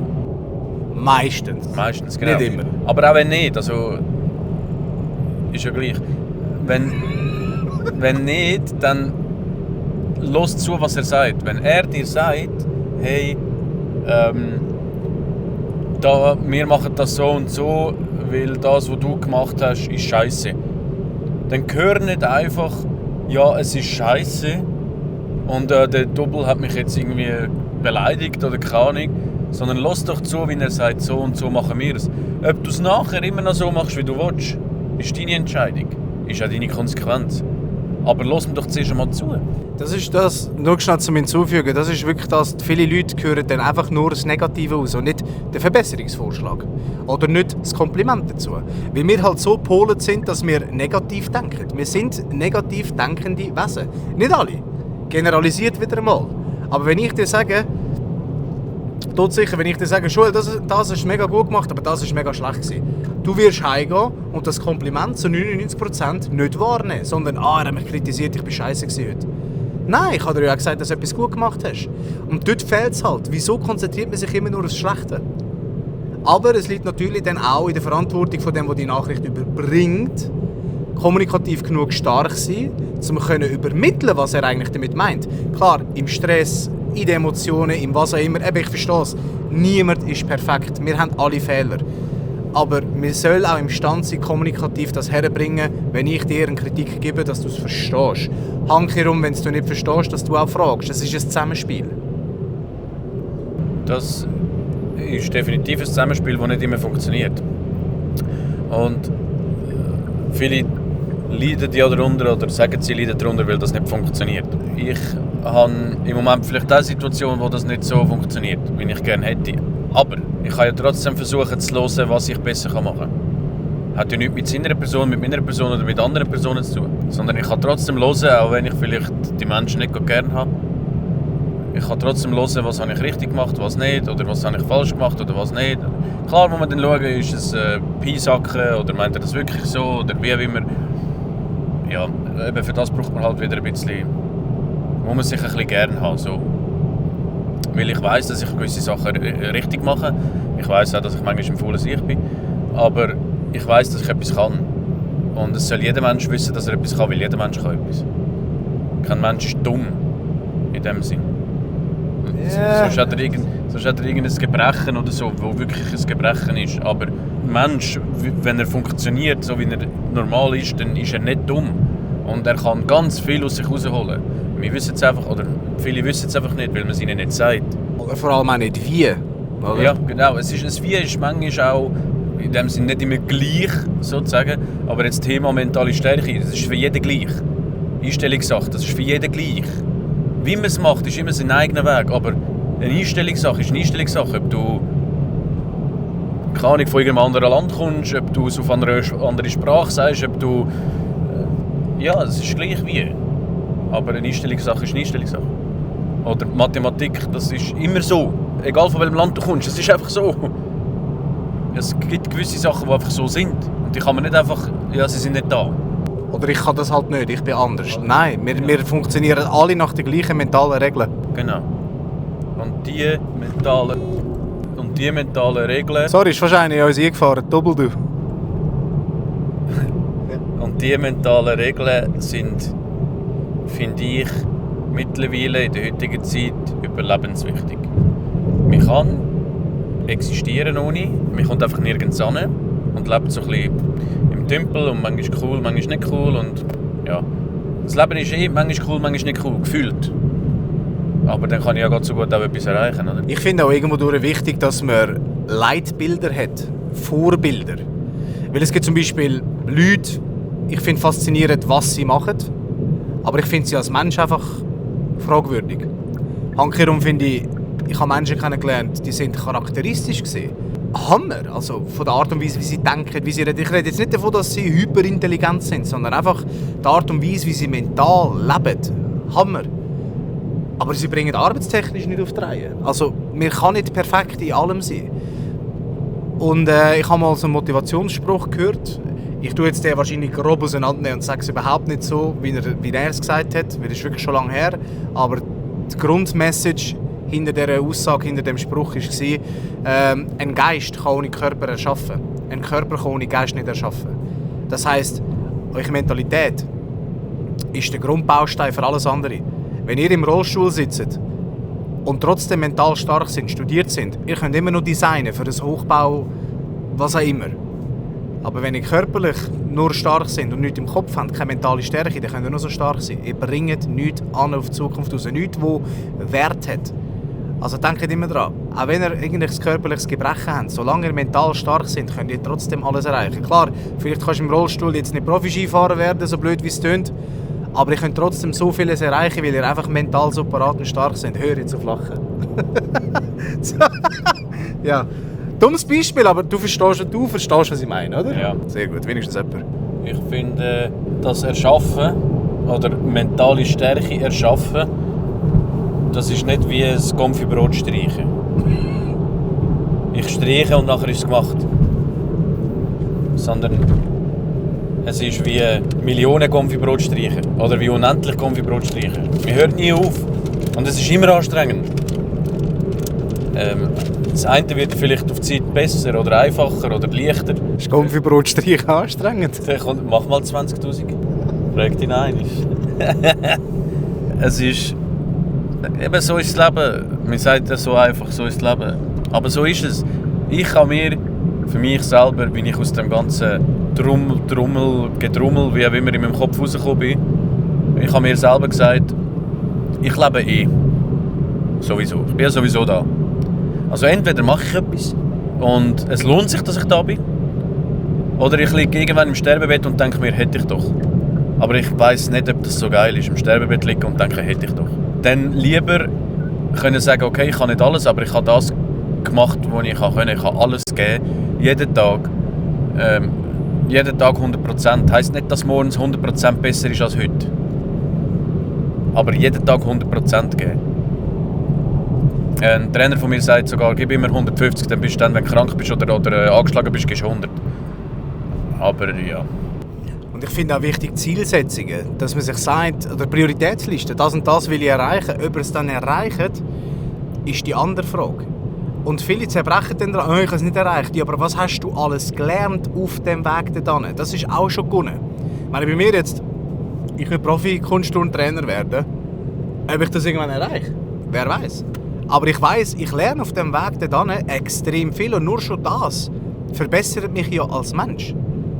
Also man darf nie nur das grosse Ganze anschauen, sondern die ganz kleinen, vielen Schritte dazwischen, die das grosse Ganze herstellen. Und das ist jetzt auch wieder so klischeemäßig, ja, das habe ich schon 1000-mal gehört. Ja, aber wieso muss man es dann immer wieder sagen? Wieso da kann man sich nie zufrieden geben? Und es geht nicht darum, sich zufrieden geben und dann aufhören daran zu arbeiten. Nein, sondern einfach zurückschauen und sagen, hey, schau, was ich schon alles erreicht habe. Und ob jetzt das ist, ich habe eine Firma aufgebaut, ob jetzt das ist, hey, ich habe eine Familie gegründet, oder ganz simpel am Anfang von dieser Reise, hey, ich habe meine Lehre bestanden, oder ich darf auf der Kante studieren, oder was auch immer. Das sind Sachen, auf die kann man stolz sein. Man darf sich nicht darauf ausruhen, aber man darf sagen, das gehört jetzt zu meinem Lebenslauf. Und ich darf stolz darauf sein, dass ich das durchgebissen habe. Ja. Ja, das ist sehr wichtig, dass man Sachen, die man erreicht, dass man stolz ist auf das, stolz ist auf das, was man erreicht hat, stolz ist auf sich selber. Nicht vergessen, eben nicht einfach ausruhen, sondern weitermachen. Nur schnell, was ich noch hinzufügen will und nicht das Gefühl haben, sind jetzt besser als andere, nur weil sie das erreicht haben. Ganz wichtig. Ja, besser als andere ist immer schwierig. Jeder Mensch erreicht, was er will. Es hat jemand mir gesagt, letzte, du kannst stolz sein auf das, was du bis jetzt erreicht hast. Meine Antwort war, es kann jeder. Und dann ist man immer so perplex, was, es kann jeder? Ja, es kann jeder. Jeder kann. Deswegen kann ich es ja auch. Ich habe das auch gehört von einem, der viel mehr erreicht hat schon als ich. Er hat gesagt, das kann jeder, du kannst das auch. Und jetzt, wo ich nur schon ein bisschen erreicht habe, sage ich, das kann jeder. Weil es so ist, jeder kann das. Jeder. Wenn er will. Wenn er bereit ist, etwas dafür zu machen. Wenn er bereit ist, aufzustehen, wenn er nicht will. Wenn er bereit ist, Sachen zu machen, die er vielleicht nicht will. Für Sachen, die er nachher erreicht, was er will. Alles die Bereitschaft zu haben in dem Sinn. Und wie es der Paddy gesagt hat, wenn man erreichen will, wenn man etwas erreichen will, wenn man die Ziele setzt und schlussendlich die Ziele nicht erreicht, eigentlich ist das der Sinn dieser Sache. Setz deine Ziele so weit, so hoch, dass du eigentlich am Anfang gar nicht so glaubst, dass du das erreichst. Weil wenn du deine Ziele dort setzt, wo du weißt, dass du es erreichst, dann zielst du zu wenig weit. Du könntest noch viel mehr erreichen. Ja, weil das einfache Ziel spornt dich zu wenig an, weil du selber denkst, ja, das erreiche ich dann sowieso. Genau. Das ist so. Ich habe nie gedacht, dass ich es schaffe zu der Polizei. Ich auch nicht. Danke. Aber ja, jetzt darf ich die Schule anfangen. Und ich werde sie bestehen. Ich werde ein sehr guter Polizist. Weil ich alles dafür gebe. Das wird mein Leben. Und das andere, was wir auch noch wichtig ist zum Ansprechen, wenn man sich Ziel setzt, die Opferbereitschaft, um die Ziele zu setzen. Nehmen wir jetzt mal ganz ein blödes Beispiel. Sehr ein banales, oberflächliches Beispiel. Du willst Profi-Bodybuilder werden. Das ist nicht nur das Training. Das ist die Erholung, also respektive der Schlaf, die Ernährung. Da hat man nicht Zeit, um ständig in den Ausgang zu gehen. Da hat man auch nicht die Möglichkeit, ständig etwas zu fressen. Ja, ich sehe, dass einer im Rückspiegel ist. Warte jetzt. Sorry. Man muss dann Opfer bringen. Man muss sagen, okay, ich muss jetzt auf eine harte Diät. Ich kann nicht einfach mit den Kollegen ins Restaurant und alles fressen, was ich will. Das ist jetzt sehr ein banales, einfaches Beispiel, aber darum ist es gut, wenn man durch das dann die Opfergaben versteht. Oder? Ich weiss nicht, vielleicht kannst du noch erklären, was du für Opfer musst bringen, ja, für die Schlusszeichen, jetzt wo du in die Polizeischule gehst, was dir das wird wegnehmen. Du weißt es erst dann, wenn es soweit ist, aber du hast schon eine Idee, was du für das musst opfern. Ja, also Opfer bringen. Ich werde viel lernen dürfen. Bedeutet, meine Freizeit wird nicht mehr daraus bestehen. Also es besteht schon seit einem Jahr nicht mehr daraus. Daheim hückeln und vielleicht, wenn ich mal Lust habe, Haushalt machen, mal ein bisschen auf dem Sofa chillen. Also nicht mal, sondern die ganze Zeit auf dem Sofa chillen. Ich kann schon ausruhen. Ich habe schon Tage, wo ich sage, das sind Tage, wo ich nichts mache. Ob die bleiben, weiss ich nicht. Weil es gibt vielleicht Momente, wo ich dann die ganze Zeit etwas machen muss. Lernen, Sport, was auch immer alles. Und das sind Opfer, die ich gerne bringe. Weil ich denke nicht einmal daran, dass ich die Opfer bringe, weil ich sie gerne automatisch bringe, um zu erreichen, was ich will. Ja. Ich glaube, das ist auch noch ganz wichtig zu hinzufügen, wenn man etwas macht, von Herzen macht, was einem Spass macht, was einem motiviert und mir auch das Ziel wirklich sieht, dann sind einem, glaube ich, auch die Opfergaben ziemlich egal. Ich meine, bei mir auch, ich habe 2022, ich verkürze jetzt die ganze Geschichte, ich war Chef von einer Privatmetzgerei und ich hätte die Metzgerei übernehmen können, ich hätte mich selbstständig machen können, aber es war halt einfach nicht das, was ich wollte. Es wäre eine sichere Stelle gewesen, ich hätte meine Stammkundschaft gehabt, ich hätte Umsatz gemacht. Handkehrum habe ich mir selber gesagt, das ist nicht das, was ich will, weil ich war ein guter Metzger, ich habe gerne Kunden betreut, ich habe es auch gut können und gemacht, aber ich wollte einfach etwas mit Sport machen. Ich wollte etwas machen, wo ich Jugendliche um mich herum habe, um diesen Jugendlichen mental etwas mitgeben können. Weil für mich ist das Wichtigste wirklich die Jugend und die Kinder, weil die unsere Zukunft sind. Ich sage immer so ganz asozial, die Alten haben gelebt, die erleben nicht mehr, nein, Spaß. Aber wir müssen uns um die Jugend kümmern, wir müssen uns um die Jungen kümmern.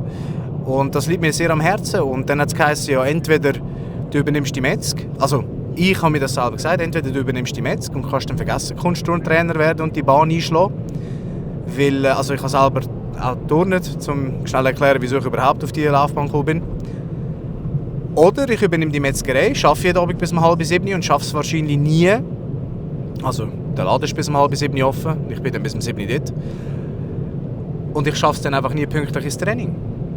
Und dann habe ich gesagt, weißt du was, ich suche mir eine Arbeitsstelle, die mir gefällt. Habe ich eine gefunden. Ich bin sehr froh über die Arbeitsstelle. Und habe dann Zeit, 4-mal pro Woche ins Kunststundentraining gehen und mich nebenbei weiterbilden mit Kurs. Und das bin ich jetzt dran seit 2 Jahren und ich bin total glücklich, ich bin total ausgelastet, aber im positiven Sinn. Ich schlafe am Abend besser, ich stehe am Morgen auf, ich arbeite vom 6 bis um 4:45 und vom 5 bis am 8 am Abend bin ich im Kunststundentraining, komme um 8:30 heim, dusche, etwas essen und gehe ins Bett. Und ich habe praktisch keine Freizeit, aber es ist mir so etwas von egal, weil mich die Arbeit mit den Kindern und den Jugendlichen, meine Arbeitsstelle, die ich jetzt habe, das erfüllt mich alles so sehr nicht mit Stolz, sondern, wie soll ich dem sagen? Wie könnte ich dem sagen? Es erfüllt mich so, es stellt mich so zufrieden innerlich, dass mir die Opfergaben eigentlich scheißegal sind. Am Wochenende bin ich müde, berechtigt. Ich weiss sowieso, ich motze nicht. Ich mache das, was ich kann, waschen, vorkochen für die Woche. Ich sehe meine Kollegen, wenn es geht, ich sehe meine Familie, wenn es geht. Und dann fängt die Woche wieder an. Aber ich habe ein ganz klares Ziel, Nationalkadertrainer. Und für das muss ich halt einfach Kopf rein, Kopf runter, wie sagt man dem, und durch. Anders geht es nicht. Weil ich kann nicht etwas wählen und nichts dafür geben. Das funktioniert nicht. Und das ist wichtig, dass man sich dann vielleicht auch noch fragt, wenn man irgendeine Zielsetzung hat, hey, ich würde gerne das und das machen, ja, sind ihr überhaupt bereit dazu, euch ein Leben oder eure Freizeit zurückstecken für das? Sind ihr bereit, Opfer zu bringen, um eure Träume zu verwirklichen? Ganz wichtig. Und ich glaube, der Joel ist mein bester Kollege und wie ein Bruder für mich, er hat mir letztes Mal gesagt, weisst Paddy, wenn es dich nervös macht, dann weisst du, es ist dir wichtig. Weil wenn ich jetzt irgendeine Herausforderung von mir habe und praktisch keine Emotionen dabei fühle oder mir denke, es ist scheißegal, dann ist es einem, glaube ich, nicht ganz so wichtig. Ich sage jetzt nicht, was mich wichtig macht, das geht im Moment niemand etwas an, vielleicht sage ich es dann irgendwann, aber ich möchte die Ziele erreichen. Und wenn etwas nicht so läuft, wie ich möchte, ich verliere meinen Kopf wegen dem nicht. Aber es bewegt etwas in mir drin, ein bisschen Nervosität, weil es mir wichtig ist, ich will, dass es funktioniert. Und ich finde, wenn ihr das ein bisschen verspürt, wenn ihr an das denkt, dann wisst ihr, das hat Wert. Du hast gerade etwas Gutes angesprochen. Das sagst du jetzt gerade nicht, hast du gesagt, der Beweggrund. Ich finde wichtig, es gibt etwas, was ich gemerkt habe. Wenn ich etwas mache und aus einem Beweggrund versuche ich den, dann am engsten Kreis zu erzählen, aber niemand anderem.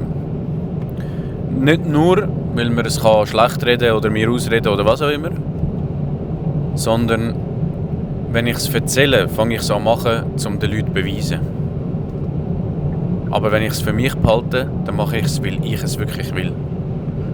Weil es gibt Leute, die machen vieles, um zu zeigen, hey, ich habe etwas geschafft. Sie erzählen, ich gehe jetzt keine Ahnung, Malediven in die Ferien. Machen Fotos und alles und wenn du fragst, wie war es, ja gut. Er weiss nicht, wie es war, weil er musste Fotos machen. Aber wenn man nichts sagt und zurückkommt, wie war die Ferien? Ja, schön, ich konnte tauchen, ich konnte dies, ich konnte runterfahren.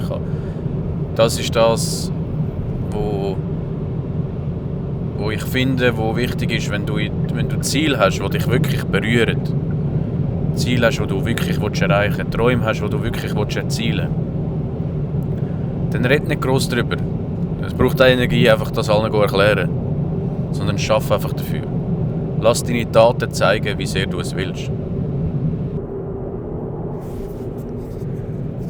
Ja, weil ich habe so ein bisschen die Einstellung bekommen, ich gehe immer ein bisschen allgemein, nicht ein bisschen, ziemlich grob skeptisch und paranoid durchs Leben. Ich gehe einfach, und das ist, man kann sich darüber streiten, ob das eine gute Einstellung ist oder nicht, ich gehe immer ziemlich kritisch gegenüber anderen durchs Leben. Was will jetzt die Person von mir? Meint die Person es gut oder nicht? Wieso? Weil ich einfach nicht will, dass mir irgendjemand in meinen Scheiß einfunken kann. Und durch das muss man halt ein bisschen introvertierter sein und nicht alles von sich preisgeben. Wenn man eine Person findet, die man vertraut, und das ist meistens eine Handvoll, weil einer mit 1000 Kollegen, ich weiss nicht, ob das so eine ernstzunehmende Person ist, nicht für ungut, denen kann ich das erzählen. Aber meine Beweggründe fürs Kunstturnen zum Beispiel, wieso ich Nazi-Trainer werde oder will werden, das weiss nur der Joel. So traurig wie es klingt. Er ist der Einzige, der weiss, was mich dazu bewegt. Und es ist dämlich banal. Es ist personengesteuert, sage ich jetzt mal in Anführungszeichen. Aber wenn mir das Motivation gibt, um das Ziel zu erreichen, wenn mir das die Zuversicht gibt und die Energie, um all das Zeug zu machen, hey, woher auch immer ihr eure Quellen für Motivation und Energie findet, macht es. Solange es nicht selbstzerstörerisch ist, offensichtlich. Oder? Und bei mir ist halt eben wieder das. Meine Motivation funktioniert 70% aus Negativität und die 30% Positivität, die ich habe, die benutze ich für die Menschen um mich herum. Aber ich bin selber sehr, sehr kritisch zu mir selber, sehr hart zu mir selber. Aber ich vermag es und ich weiss, ich funktioniere so einfach besser. Und das ist jetzt auch kein Grund für Mitleid, sondern es geht mir gut dabei, weil ich weiss, die Energie hilft mir dazu, positives Zeug zu erschaffen. Aber erzählt nicht immer allen alles. Versucht einen Kreis zu finden, wo ihr wisst, okay, denen kann ich blind vertrauen. Sucht euch Menschen, wo ihr wisst, von denen könnt ihr etwas lernen. Weil ihr müsst euch immer eins in den Kopf bringen, wenn ihr irgendwo hinwollt. Geht ja meistens gegen unten, sage ich jetzt mal auf gut Deutsch. Ihr wollt ja gegen oben, ihr wollt euch ja nach oben weiterentwickeln. Dann ist es vielleicht nicht schlecht, dass ihr euch irgendein Vorbild sucht oder irgendeinen Menschen, der das schon erreicht hat. Weil der kann euch wahrscheinlich dann vorbereiten darauf, welche Schwierigkeiten kommen auf euch zu. Und das hat dann auch nichts damit zu tun, dass man ein Arschkriecher ist, sondern man geht einfach her und sagt, hey, ich möchte das und das erreichen, zeig mir bitte wie. Ganz sachlich, ganz simpel, ohne dass man, oh mein Gott, du bist der Beste, du bist der Größte. Und nein, ganz neutral. Und das braucht es. Weil man kann nicht einfach blind auf etwas hinlaufen. Ich kann jetzt nicht sagen, hey, ich will jetzt Profi-Trader werden. Und ich habe nicht einmal gelesen, was ein Bitcoin ist. Ich sage jetzt einfach mal ein ganz dummes Beispiel. Oder ich möchte jetzt Profi-Formel-1-Fahrer werden und bin 2 Meter groß und wiege 180 Kilo. Das, ja. Ihr müsst vorbereitet sein auch für das, was ihr machen wollt. Klar, 3/4 davon lernen ihr auf dem Weg. Jetzt bin ich wieder abgedriftet, typisch Italiener-Krankheit. Zum Zurückkommen, lieber ein bisschen weniger erzählen, bis ihr euch todsicher seid, wer vor euch steht. Aber auch wenn ihr euch todsicher seid, wer vor euch steht, kann ich euch todsicher sagen, ihr wisst gleich nicht, wer vor euch steht. Weil nein, es ist so. Wir kennen nicht jede Seite von jedem Menschen. Und sehr viele Menschen sind sehr gute Schauspieler. Ja, und es gibt sogar Menschen, die wissen nicht einmal, wie sie reagieren, wenn sie etwas erleben oder so. Zum Thema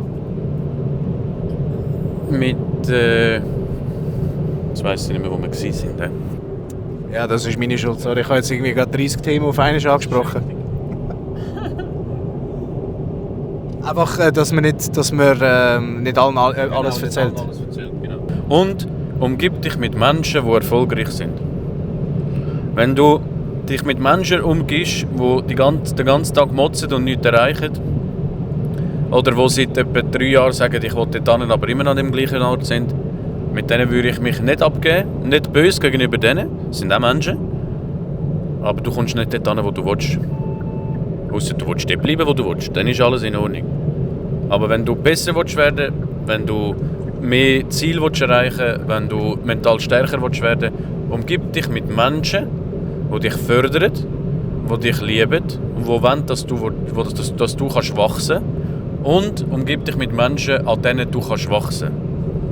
Und nur schnell zum Hinzufügen, nur weil einer beruflich erfolgreich ist, heisst es nicht, dass er mental stark ist. Es gibt Leute, CEOs und was auch immer, das sind ganz kaputte Menschen. Richtig. Also lieber ein Vorbild suchen, das mental stark ist. Das ist so. Es gibt ganz viele Menschen, die erfolgreich sind. In dem Sinn, Erfolg heisst nicht viel Geld verdienen. Unbedingt. Erfolg heisst zum Beispiel für einen, also wenn ich jetzt zum Beispiel wie sagen wir dem, Bellyfett, oder wie sagst du dem? Der Schwimmring. Schwimmring, genau. Wenn ich den Schwimmring weg haben will, dann muss ich nicht mit einem reden, der zwar alles andere so hat, wie ich es will, aber den Schwimmring hat. Und er mir dann sagt, du musst so und so essen. Ja, darum hast du ja noch. Und dann sagst du ja, wie sagst du denn noch deinen Schwimmring? Ja, Genetik, oder? Genau. Wenn ich etwas erreichen will, mir sagen, okay, ich will Polizist werden, dann rede ich mit so vielen Polizisten wie möglich. Wenn ich sage, ich will Bodybuilder werden, dann umgebe ich mich mit Leuten, die Bodybuilding machen. Das ist einfach, ja, die haben den Weg gemacht. Die wissen, wodurch es geht. Nein, es ist einfach wichtig, Ich weiss gar nicht, von wo das war, aber der dumme Spruch, es ist leider wahr, sag mir, wer deine Kollegen sind und ich sage dir, wer du bist. Das stimmt. Weil wir umgeben uns immer mit den Leuten, die mehr oder weniger so funktionieren wie wir auch, weil dort fühlen wir uns wohl. Das hat so ein Rissma gesagt.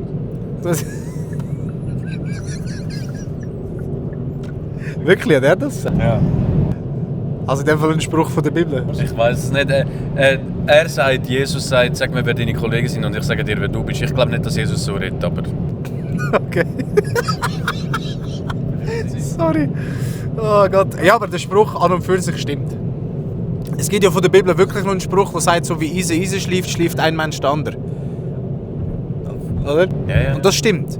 Also wenn wir uns mit Leuten umgeben, die hinterfotzig sind und immer negativ drauf sind und das ganze Leben nur schlecht sehen und es sind immer andere schuld, dann müsst ihr nicht erwarten, dass ihr irgendwann nicht auch so sind. Darum ist es wichtig, auch den Kollegenkreis hinterfragen. Scheiße, wenn es muss sein, auch eure Familie. Weil ihr entscheidet, wie euer Leben ist. Jetzt angenommen, ihr seid in einer Familie und das sind verdammt, ich möchte jetzt so niemand gegen die eigene Familie aufspielen, also eigentlich schon, aber wenn ihr merkt, eure Familie, das sind alle immer nur am Lästern und sie verneinen alles, was ihr machen wollt und «Das schaffst du nicht, Joel, du Polizist, weißt du, sicher nicht.»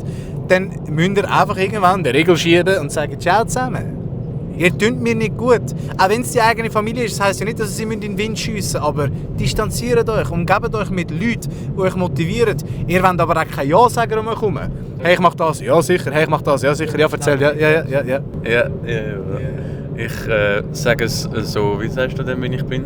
Diplomatischer, oder wie sagst du denn?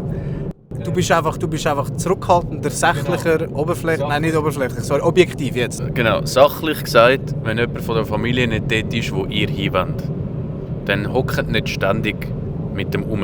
Ja, aber das ist doch meine Mami und mein Papi. Ja, kannst du ihn trotzdem gerne haben. Ich sage nicht, du musst ihn hassen. Kannst du ihn trotzdem gerne haben. Kannst auch mit ihm essen, von mir aus, lad ihn ein. Aber hock nicht ständig dort, weil du wirst genau so denken, wie sie denken. Du bist zwar schon, weil deine Eltern geben dir das Paradigma weiter, aber du kommst dort nicht raus. Du musst mit anderen Menschen zusammen sein. Aber das ist eben wieder das, umgebt euch mit Leuten, die das schon erreicht haben. Umgebt euch mit Leuten, die mit euch zusammen wachsen wollen, die Motivation haben, die getrieben sind im Leben. Ich bin zum Beispiel einer, ich habe zu viele Ideen, aber lieber so als einer, der ich gehe in die Lehre, arbeiten und stirb. Und es gibt Leute, die mit dem zufrieden sind. Und das muss man akzeptieren. Aber ich glaube, und wir dürfen fair sein, dass diese Leute nicht die Richtigen sind, wenn ihr etwas Grösseres erreichen wollt. Oder vielleicht, ja, wie Schlusszeichen, gesellschaftlich nicht so normal ist. Ich finde, es ist wichtig, dass man sehr kritisch auswählt und selektioniert, genau das gleiche Wort, scheißegal, es klingt besser, wer um einen herum ist. Das ist bei mir in der Kunstturnwelt. Ich muss mich mit Profitrainern umgeben. Ich muss versuchen, mit Profisportlerinnen und Sportlern vom Kunstturnen Kontakt zu haben, um auch zu verstehen, was in ihnen im Kopf als Athlet abgeht. Der Schule als Polizist, das heißt, sich mit Polizisten umgeht, die das schon erlebt haben, die ihm sagen können, hey, es kann sein, dass das und das auf dich zukommt, das könnte dich vielleicht mental ein bisschen mitnehmen. Weil, es ist einfach wichtig, dass man sich darauf vorbereitet. Was kommt auf einem zu? Welche Menschen können mich am besten unterstützen? Und wo kann ich für mich am meisten rausholen? Nicht, dass ihr Menschen ausnutzt, aber dass ihr von ihren Erfahrungen könnt und dürft lernen. Ein Mensch, der erfolgreich ist in seinem Leben, gibt auch gerne weiter, wie er erfolgreich geworden ist. Nicht, wie gesagt, Erfolg bedeutet nicht immer viel Geld haben. Aber es führt irgendwann dazu, weil man wird mental stark, man macht irgendwann, was man liebt. Wenn ein Mensch es geschafft hat, wenn ein Mensch erfolgreich ist, dann hilft er gern anderen erfolgreich zu werden. Weil die Menschen, die plötzlich um ihn herum sind plötzlich alle erfolgreich. Warum? Nicht, weil er mit dem Finger schnipselt. Nicht, weil er ihnen Geld zustopft oder mentale Stärke einpflanzt ins Hirn. Sondern weil er sie lehrt, wie man das wird. Und einer, dem es geschenkt wird, an denen merkt man es an. Ja, ich wollte sagen, jetzt können wir auf die neureichen Schnösel zu reden, die die Firma vom Papi gegen die Wand fahren und dir dann erzählen, was sie alles erreicht haben. Nein, ich kenne nicht mal neureiche Leute. Ich auch nicht. Ich kann jetzt einfach ein bisschen schiessen. Nein, ich gebe dir recht. Eben. Wieso hast du das Gewehr in der Hand? Ja, liegt im Kofferraum. Nein, es ist einfach wichtig, dass ihr vor allem auch mit Leuten umgebt, die nicht auf euch herabschauen, sondern wohlwollend euch sagen, hey, weißt du was, ich habe es geschafft, du bist interessiert, keine Ahnung, du bist eine junge, energiegeladene Person, ich sehe Potenzial in dir, ich helfe dir. Ihr müsst euch natürlich auch beweisen, weil es ist nicht selbstverständlich, dass nur weil ihr jemanden um Hilfe bittet, dass die Person auch Ja sagt. Zum Teil müsst ihr euch auch beweisen und dann muss es euch wert sein. Oder? Ja, sich selber etwas beweisen, finde ich keine schlechte Eigenschaft. Ich beweise mir eigentlich jeden Tag etwas. Wie wir es nicht machen, oder? Auch, nein. Ich beweise mir eigentlich jeden Tag etwas, vor allem mental. Wenn ich irgendwie wieder irgendwelche Spinnergedanken habe und dort daraus rauskomme, oder wenn ich wieder mehr Gewicht kann lupfen, obwohl ich das Gefühl habe, es ist ein schlechter Tag, oder wenn ich wieder besser werde oder schneller werde im Schwimmen oder besser werde im Deutsch lernen oder was auch immer ich alles mache. Überall beweise ich mir, dass ich die Disziplin habe, dass ich die Fähigkeit habe und dass ich immer besser werde, jeden Tag. Und dass wir jetzt eine Pause machen. Nein, wir können jetzt nachher auch abbrechen. Also, ich glaube, wir haben jetzt genug lang geredet. Ist auch interessant gewesen. Aber ich finde, jeder Mensch, der lieber das Zeug, sorry, auf gut Deutsch in den Arsch geschoben bekommt, als dass er selber dafür arbeitet, der wird einfach weniger wachsen. Weil die Herausforderung ist das, was uns wachsen lässt. Die Challenges, hey, ich habe dafür gearbeitet und das ist mir, das habe ich erbaut. Das erfüllt doch einen mit Stolz. Echter Stolz. Wahre Wertschätzung von dem, was man gemacht hat. Also hört auf, euch alles verhätscheln lassen, euch alles geben lassen. Ich glaube, das bringt nichts. Aber in einem gewissen Alter, ich finde, wir dürfen ab 14, 15 sicher erwarten, dass eine gewisse Selbstständigkeit da ist. Auch gewisse Zielorientierungen schon vorhanden sind. Ich sage jetzt nur zu wissen, oder sich anfangen Gedanken darüber machen, was will ich lernen, was soll meine Lehre sein, will ich studieren, in welche Richtung soll es gehen. Und ich finde, wir dürfen das auch ein bisschen herausfordern. Wir sind beides noch keine Eltern, also wir können jetzt noch nicht von einem Standpunkt reden, ich würde meine Kinder so und so erziehen. Ich glaube, das wollen wir uns auch nicht anmassen, das zu sagen. Aber ich glaube, wir dürfen auch als außenstehende Person ein bisschen, ich sage jetzt extra noch einmal, die jüngere Person ein bisschen herausfordern.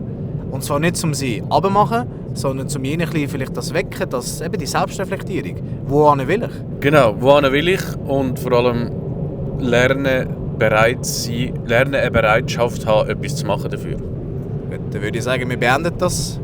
Und dann hören wir uns das nächste Mal. Tschüss, ciao. Tschüss, ciao.